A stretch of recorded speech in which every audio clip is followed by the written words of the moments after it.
সুলতানগঞ্জে আগমনের এবং সুলতানগঞ্জ থেকে ভারতের সুযোগ সুবিধা আমাদের আজকে নৌপরিবহন উপদেষ্টা ব্রিগেডিয়ার জেনারেল অবসরপ্রাপ্ত ডক্টর এম সাখাওয়াত হোসেন বলেছেন, সুলতানগঞ্জ নৌবন্দরের অবকাঠামোগত উন্নয়ন করতে উচ্চ পর্যায়ে আলাপ করতে হবে।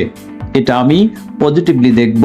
পরে উপদেষ্টা সুলতানগঞ্জ নদীবন্দর ও কোর্ট অফ কল সরেজমিন পরিদর্শন করেন। আজ শুক্রবার বেলা 11টায় রাজশাহীর গোদাগাড়ীতে সুলতানগঞ্জ নদীবন্দর ও পোর্ট অফ প্রটোকল পরিদর্শন ও স্থানীয়দের সাথে মতবিনিময় করেন তিনি।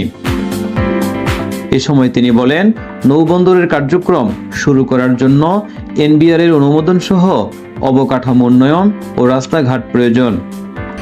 সেটা ছোট ছোট ডিসিশন হতে পারে, আচ্ছা ঠিক আছে এখানে রাস্তা তৈরি হবে, এখানে বুথ তৈরি হবে, কিন্তু যেহেতু এখানে অনেকগুলো পার্টি জড়িত, কাস্টমস জড়িত, নৌবন্দর জড়িত, স্থলবন্দর জড়িত, সো এটা একটা ডিসিশন হবে। তবে ইনশাল্লাহ আশা করি ডিসিশনটা আপনাদের পক্ষে যাতে হয়, এটা আমি চেষ্টা করব। এই কার্যক্রমের সাথে সরকারের বিভিন্ন সংস্থা জড়িত, কাজেই সকল পক্ষের ইতিবাচক সাড়া পাওয়া গেলে অচিরেই নদীবন্দরের কার্যক্রম শুরু করা যাবে।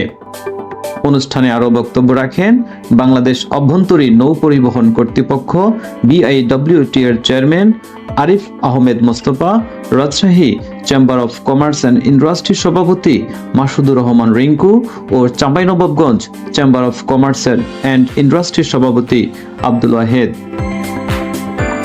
নিউজ ডেস্ক, আজকের টাইমস।